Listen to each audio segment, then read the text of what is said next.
already when I was 10 years and 11 years, I was walking sometimes by myself in this direction towards the mountain. Already then, I looked upon this mountain as a kind of benevolent, great father. So I somehow interpreted it as equanimity, that far inside here it's completely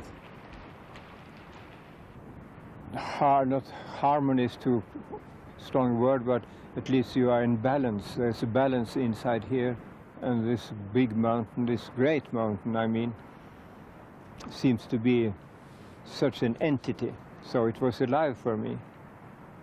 And therefore I decided the best thing would be to live either on top of the mountain or on further down on the mountain itself.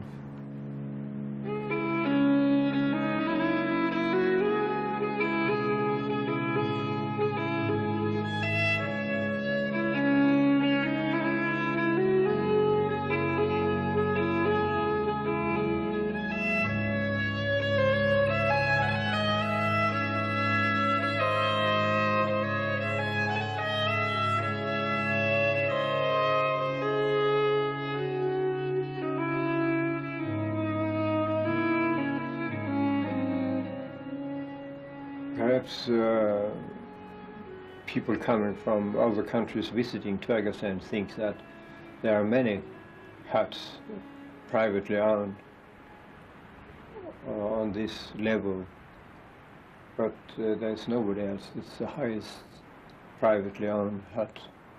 What you have higher is meteorological stations, etc. But the highest hut in the Nordic countries of Europe.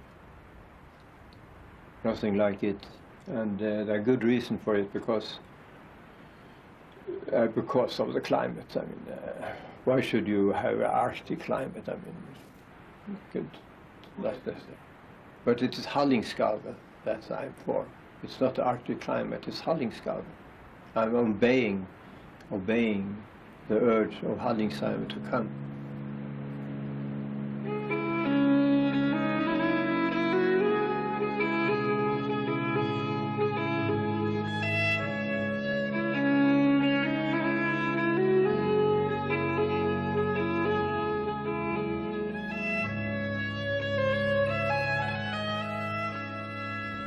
But the impression he made was of someone vastly more alive than the average person, far more joyful, and in fact very similar to the Tibetan people that I had lived with in the Himalayas.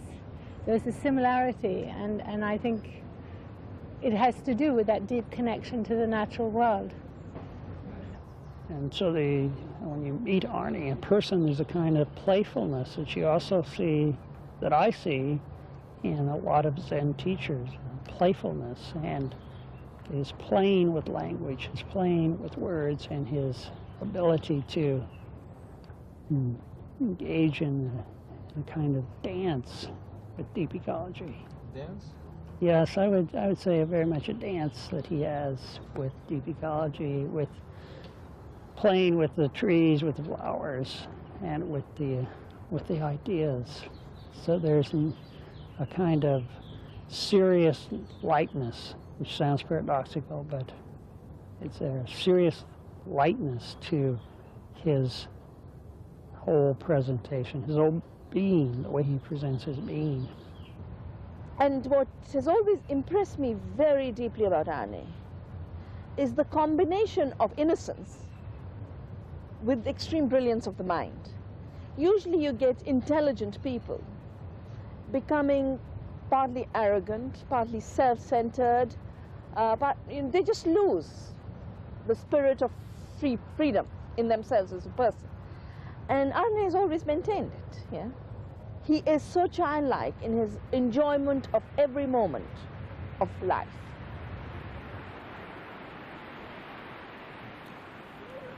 Well, of course, people think it's very strange how a mountain could be a father, but not to me at all, because very soon I saw that humans live in symbols. So much of their life really in terms of symbols. And that the mountain is just minerals. That no culture, no old culture has looked at the mountain as minerals. On the contrary, they have always looked at very strong symbols. For instance, the contact between the earthly life and heaven. And gods are very rarely thought of to live anywhere.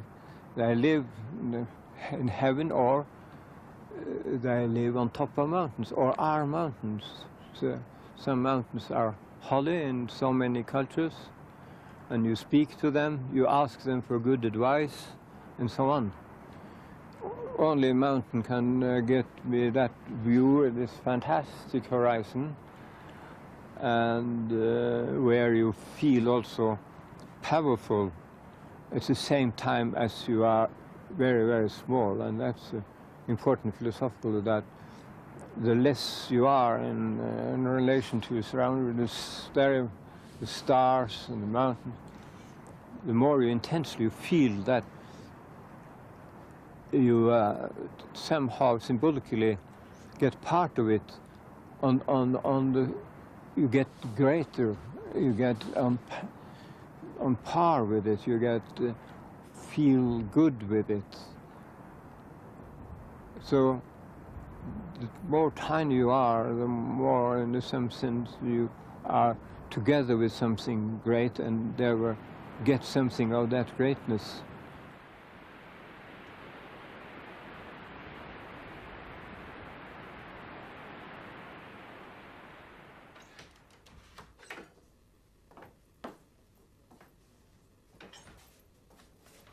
The term deep ecology, or better, to be a supporter of a deep ecology movement, that's a long term, but it's more basic. That is to join in activism to get rid of the ecological crisis, to join on the basis of your life philosophy or religion. That's to say, your motivation comes from your total view or your philosophical or religious opinions, so that you feel when you are working in favor of free nature, you are working for something in yourself that demands changes, and so you are motivated from what I call the deeper premises. You go all the way back. If we ask you, why do you do this? Why? The supporters of the Deep Ecology Movement do not stop with, for instance, it's bad for the health. When you have such pollution, it's bad for this, bad for that. You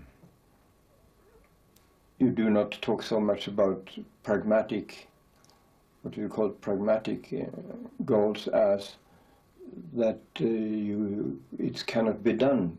We cannot live as we do. It's against my deepest concern for myself as well as for nature itself. And these supporters then have a job to do together with others, which we call then mostly the reformist people, who say this is what's going on in order to overcome the crisis has to do with practical things, technology and other things, and you need not go back to your own philosophy or your own religion. That's unnecessary.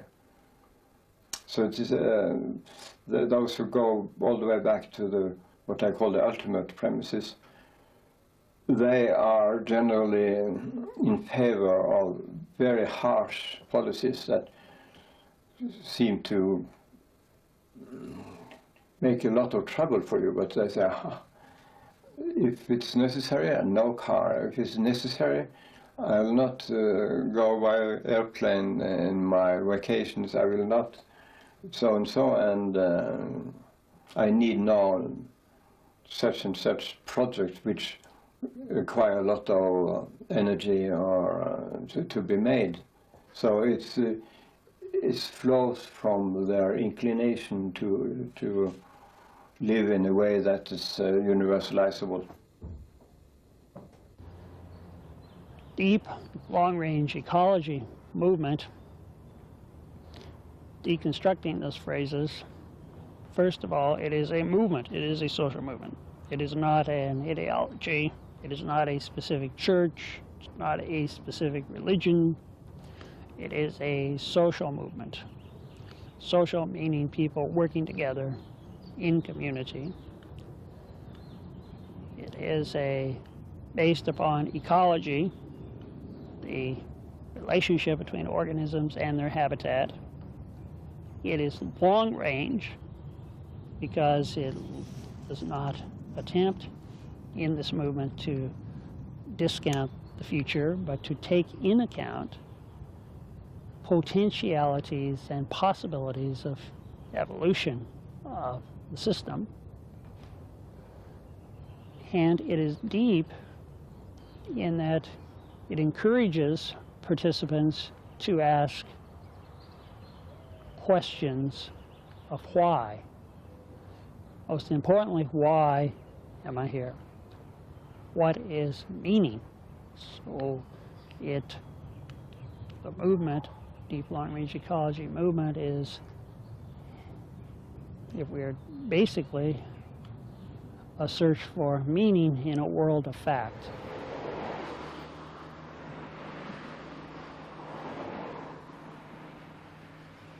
Another word that we use for shallow environmentalism is reform environmentalism. Instead of a radical change in society, they're merely trying to reform society ecologically. I think sustainable development, the concept of sustainable development, is a good example of what we would call shallow environmentalism, because the idea is that the development won't stop. We're going to continue to develop. We just want to develop sustainably or ecologically. Now, as long as you've got this tremendous society that's causing so much ecological problem, you've got to have the reform environmentalists.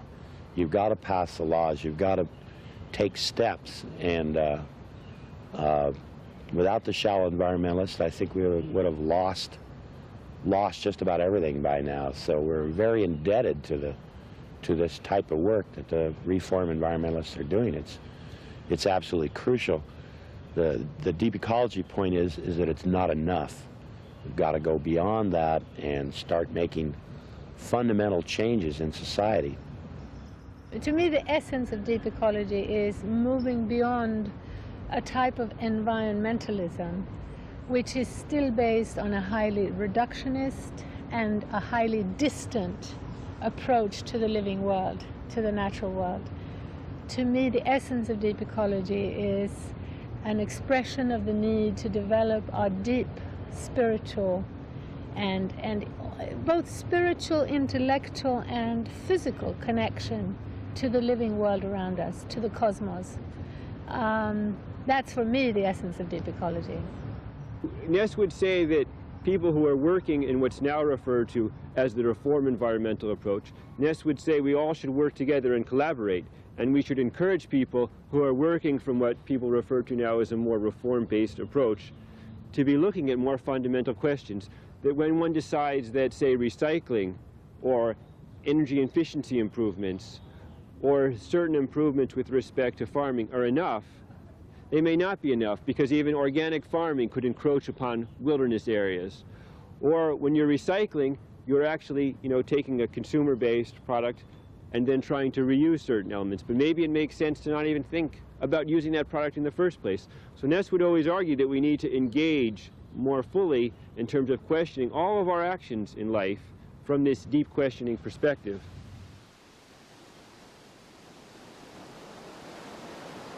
the relation between ecology and philosophy has to do also with this concept of spontaneous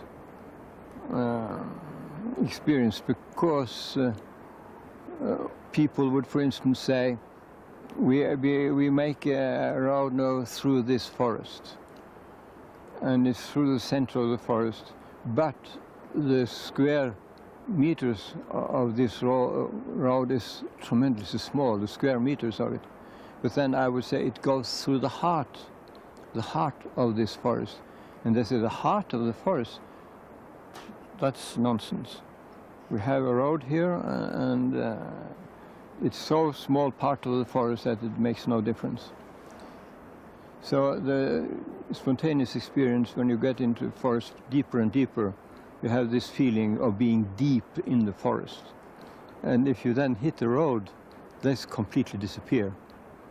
And then people say, well, that's your imagination. You see the heart, there's no heart here.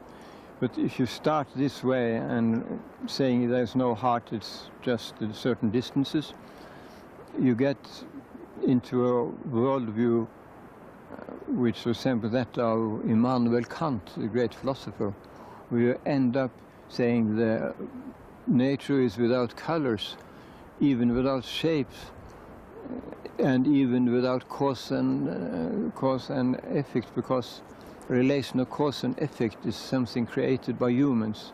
So there's nothing there. In short, there is nothing in nature in itself. You have no access to nature in itself. You see, you end up in complete nonsense. And that's what many people do who are in philosophy.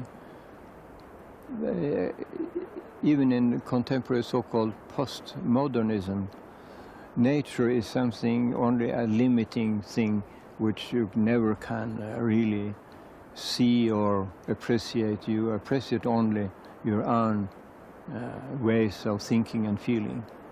And you are completely determined by your culture and so on. So this protection of nature is a sham in a sense that there is something there, but you don't have any access to it. So it's undermining, for some people, the belief in protection of nature as a vast undertaking for the next century. One of the main messages that the ecological perspective brought to us in the 1960s was that we have to, we see the landscape, the animals, humans, everything as interrelatedness, as interrelated. There's been a tendency in Western culture to see things as isolated entities. You know, this person, this rock, they're all separate. Eastern thought has Zen Buddhism and so on. One of the legacies of Zen Buddhism when it was introduced into America was to see things in terms of process and interrelatedness. So the Deep Ecology Movement is, you can't just focus on protecting the panda or the elephant over here, the Siberian tiger, or this particular type of endangered flower, because the whole thing is interrelated. You have to look at ecosystems, and we're trying to protect ecosystems and landscapes. Arne Naess provides a philosophical basis for that in terms of what he calls Gestalt thinking, the Gestalt ontology and Gestalt perception. Because again, the typical Western reductionist way of looking at things is in terms of isolated entities, the tree, the rock. Gestalt thinking or Gestalt perception is a perception that of interrelatedness, where we see, we look at a landscape and we see the tree in relation to the grass, in relation to the animals, and it's a perception of the whole, so to speak.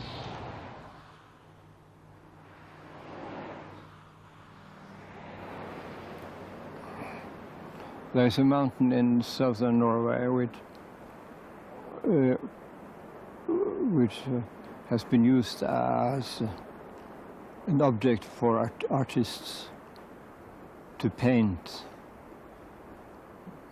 And it's quite clear that many artists or non-artists find that the shape is that of a troll, a big fellow.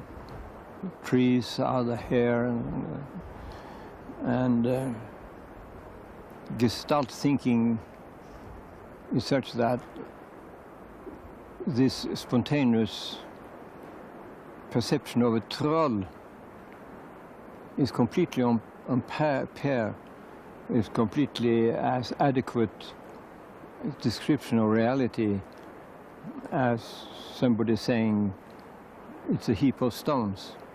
And the Gestalt, of course, is then not only the shape of a troll, but also the being as a troll. You get then all the mythology about trolls into what you see. What you see is tremendously complex, culturally complex thing.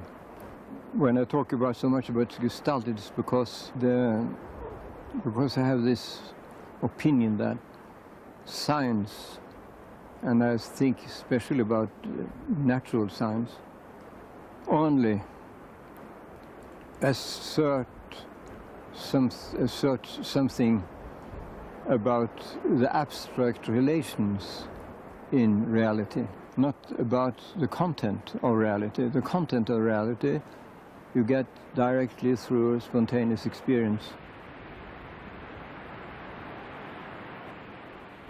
Well, children are more spontaneous in the sense that reflection and conventional views of things do not yet play such an enormous role. So if we could be able to see a little more like children, we would gain very much, but that's a very difficult redevelopment to get into this state of children's inner life.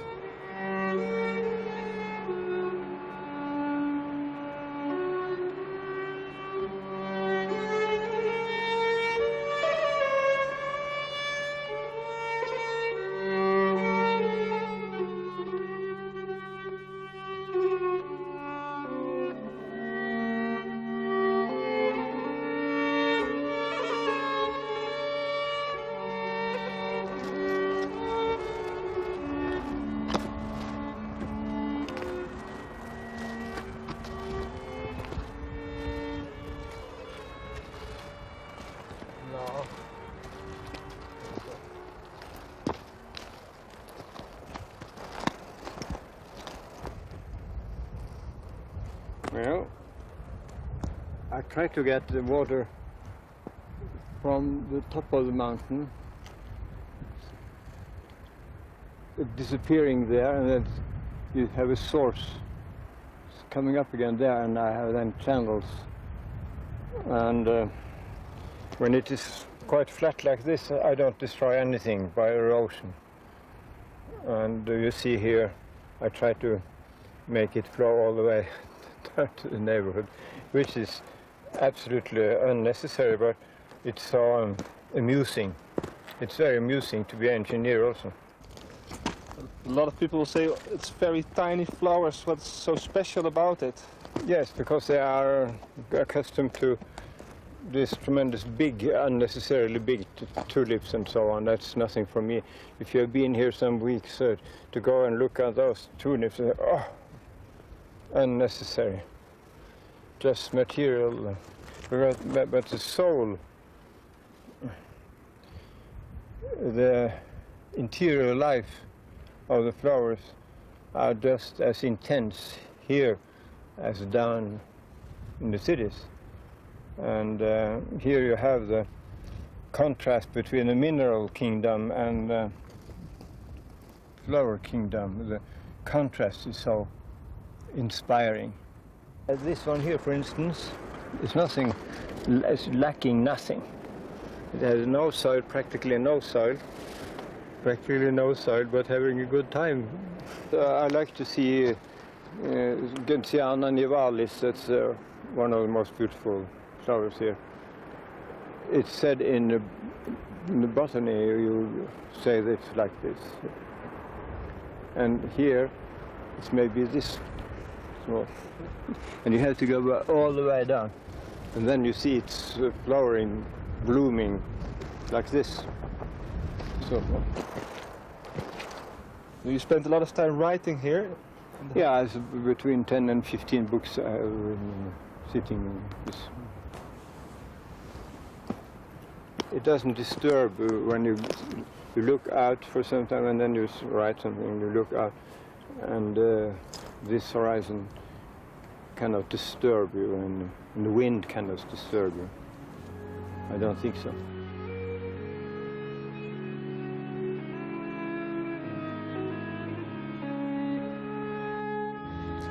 Now, Naess, in following the Buddhist tradition and Gandhi, talks in terms of spiritual development or psychological development of the individual. So Naess went back through Kant's works and found that Kant talked about what he called a beautiful act and what he called a moral act. Of course, Kant himself was primarily an ethical theorist, so that an act was moral for Kant if it accorded with your duty. These are ethical terms, duties and obligations and so on. So you had a duty and obligation to do something, and normally these would go against your inclination, what it is you wanted to do. So that a moral act was an act which was in accordance with your moral or ethical duty, and it ran against what you wanted to do, against your inclinations. Now, what Naess has tried to do is to shift the whole ground away from ethics as we normally understand it in the Western ethical tradition or Western philosophical tradition, and move more over to what's called ontology, or the nature of reality, so that that becomes the ground. Now, through spiritual development or psychological development, as we move away from the ego and then we start to identify with other humans, and then we identify with animals and plants in the ecosystems, when we actually identify with them, this becomes part of our being. We see ourselves in these other creatures, or in humans and so on. Then this shifts it over to ontology. Now, a beautiful act for Kant is an act where we act with our inclinations. So it's what we want to do. So we want to protect the animals. We're not acting against our inclinations. And so Naess then says, okay, what we want to promote are beautiful acts as opposed to moral acts. So if our personality, our psychology is changed, then we'll want to do these things. So they won't be a moral act, they'll be a beautiful act. They'll be coming out of our inclination, what it is that we want to do.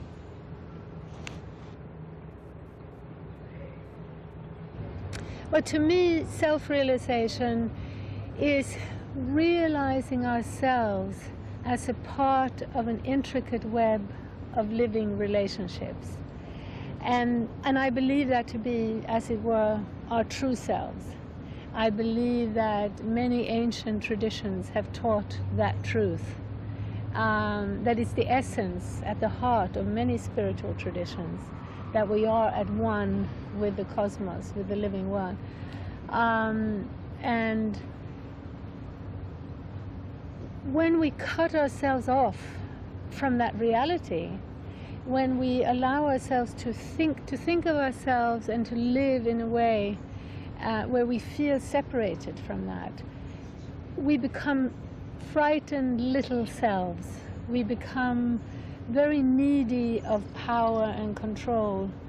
We feel inadequate, we feel inferior, we feel unseen, unheard, and in that process we become often hungry for power, hungry for control.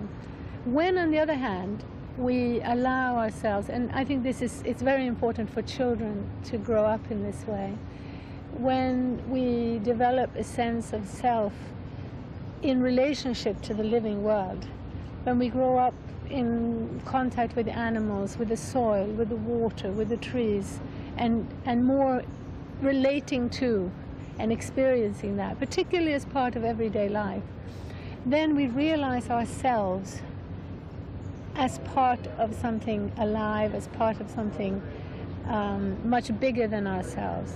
And it's a very joyous experience. It's a very positive experience. The Sami people, they astonished me. One young man there, Sami young man, who was caught by the police standing where they should make a road. It was part of a direct action in favor of the river that should not be used for hydroelectric and dams. And the police, why do you stay here? You're not supposed to stay here. Why do you stay here? Well, this here is part of myself. It was an area of the river where his reindeer were crossing and where he had been since boyhood. And to stay there and to be there, so close connection with his self that he could say, it's part of myself. And that's typical of Deep Ecology Movement that you feel yourself is hurt when they hurt the place with which you identify. You identify with the place to such an extent that cutting up and destroying them, it's like cutting yourself.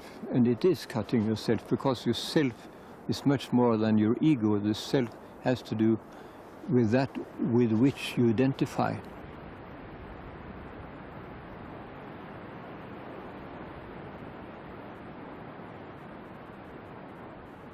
The part of India that inspires me constantly for my ecological work is in India, where there's such generosity of space.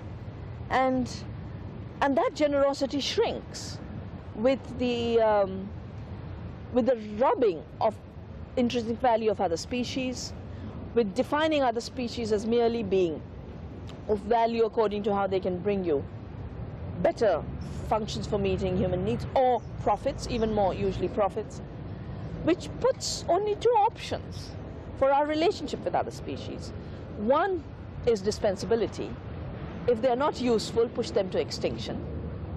And if you, in the short term in which use is being determined, don't understand that a whole ecological chain is maintained by this one species that you thought useless, that by declaring a death sentence for it, you have basically, in a way, declared a death sentence for your own conditions for life, because that is so crucial to maintaining life's balance.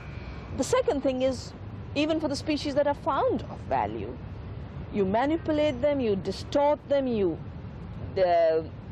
mutilate them, basically using a machine metaphor in your relationship with life, which is, it's not a surprise that we get the mad cow disease. It's not a surprise we get outbreaks of epidemics, because these are consequences of us treating life as if it has no intrinsic worth and no intrinsic organization. It has no intrinsic intelligence.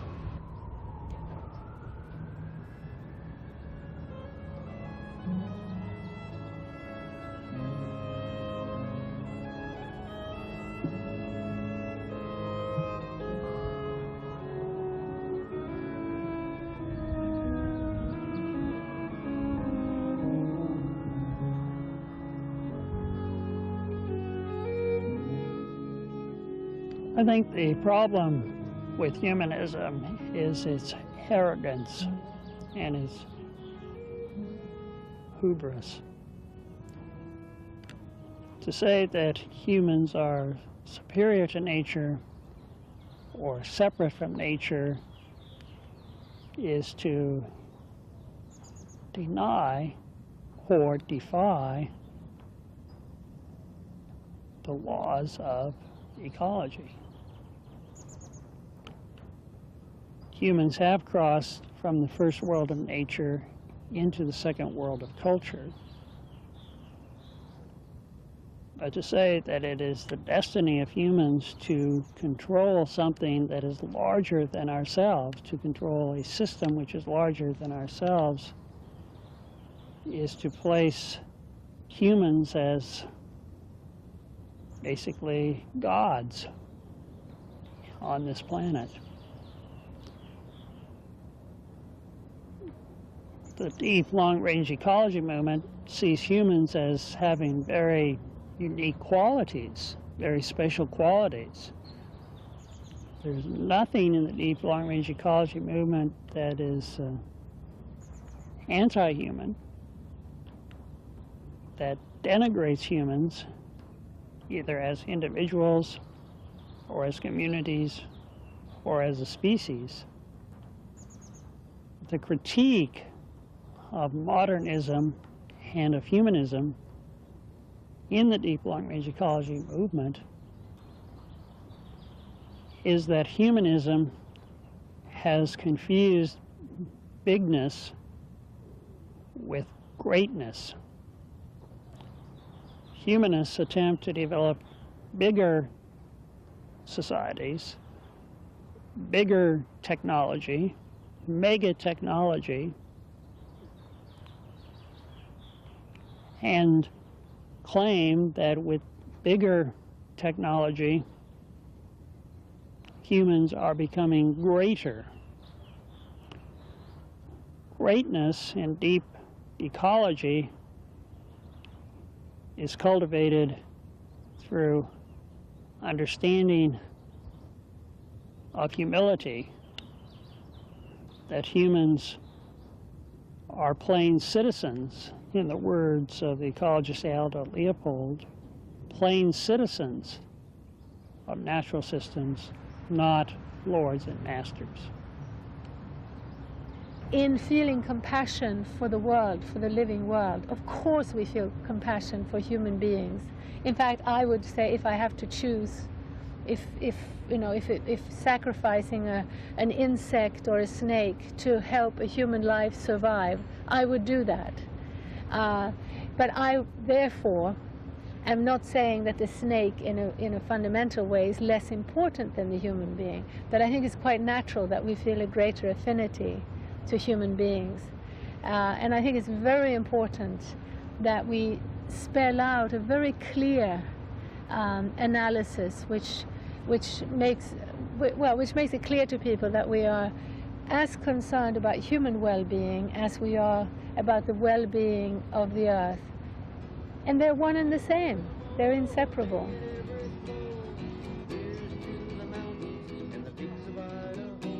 So Naess would very much agree that people are different from other animals, and certainly people are different from plants. And because of those differences, because of our ability to be self-aware, because of our ability to use foresight and see the types of problems that we've caused in the past by using hindsight, that we have a responsibility, an obligation to act in a way to respond to the ecological crisis.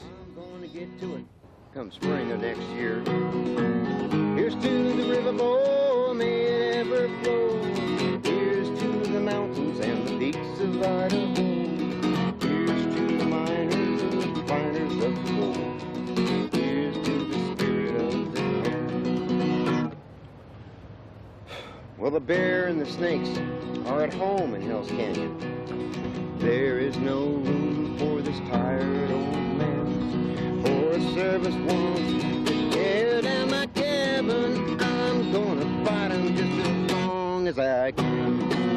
Here's to the river, boy, may it ever be. Here's to the freedom for the likes of you and me. Time to believing now, time I should be part of the spirit of the day.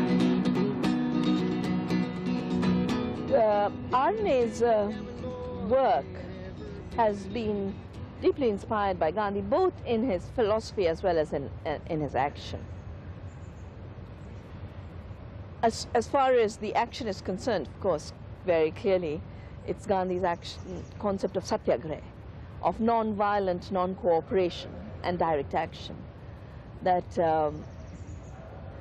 has made made Arne such a pioneer. I remember one of my the first time I heard about Arne was in relationship to this dam that was being built up in northern Norway, where he had chained himself or sat at the bottom of the dam site or done direct action to block the dam. Action very, very directly inspired by Gandhi. Hydroelectric power stations are all over Norway, and then they build big dams. But in Arctic Norway, far north, there was a plan to make a big dam that also would injure the Sami people.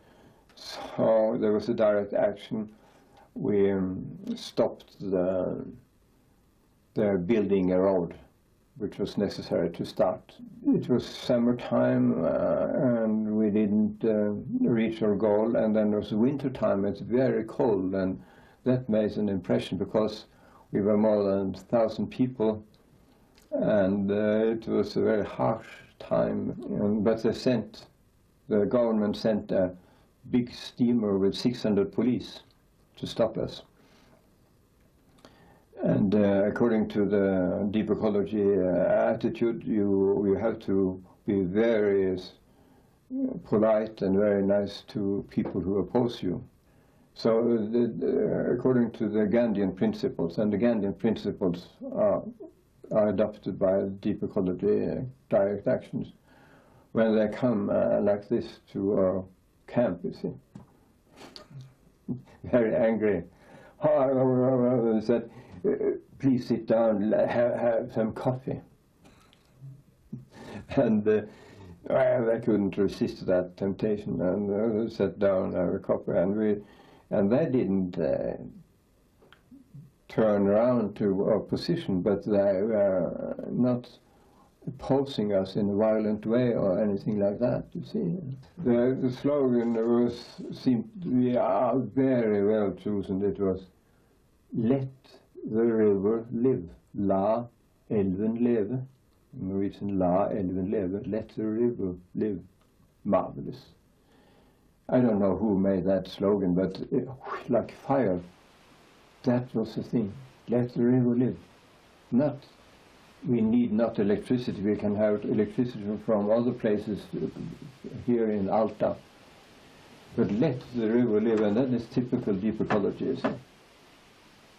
Naess embraces, I think, a very important notion of Gandhi. When Gandhi said, worse than not acting non-violently would be to be a coward. And one of the essential tenets, I think, that motivates, if one could say that there are essential tenets that motivate Naess, is his approach to the environmental crisis as the major crisis facing both society and the world as a larger entity are. And his view there is that it absolutely requires an activeness of the kind that Spinoza sponsored and talked about in his Ethics, that one sees the world and almost in an intuitional sense, one is compelled to react and to respond. Naess has spent over 11 years of his life at this hut. And it's very important, again, when we refer to the hut in the relationship of deep ecology to all of Naess's earlier philosophical work, to remember that Naess hauled up the works of Spinoza, hauled up the works of Gandhi to this hut.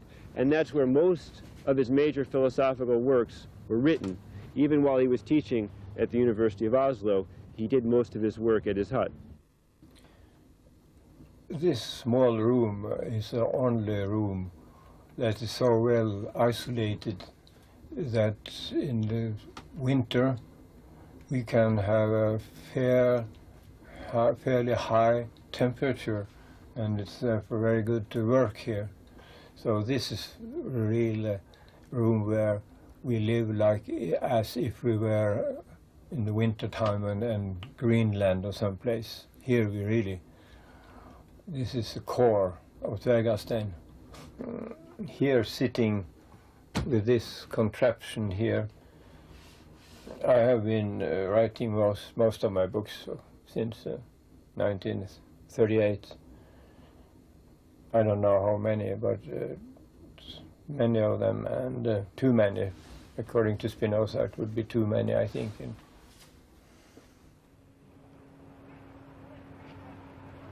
No, I think that in order to live deep ecology principles, life would not be poorer. On the contrary, when we understand that maintaining and now rebuilding diversity, the living fabric, gives us more gives us more of everything. It gives us more food to eat, it gives us more building materials, it gives us more options as a global human family.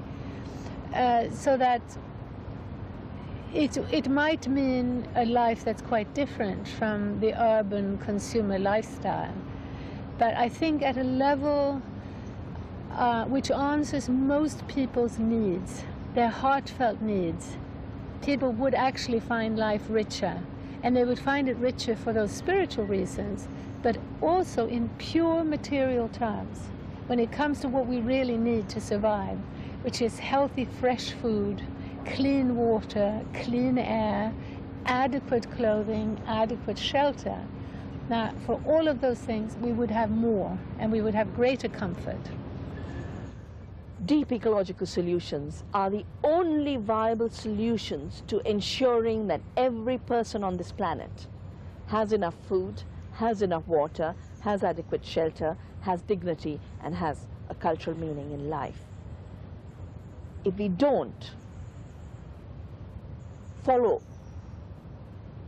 the path of living in ways that we leave enough space for other species, that paradigm also ensures that most human beings will be denied their right to existence. A system that denies the intrinsic value of other species denies 80% of humanity their right to a dignified survival and a dignified life. It only pretends that it is solving the problems of poverty.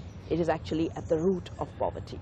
And the only real solution to poverty is to embrace the right to life of all on this planet, all humans and all species. I am, to the astonishment of certain journalists, an optimist. But then I add, I am an optimist about 22nd century, and I say, oh, you mean 21st? No, 22nd century. I think that in 21st century, we have to go through very bad times, and it will hurt even the rich countries. Now it's all sailing smoothly, but it will hurt the rich. So I am a short-range pessimist, long-range optimist.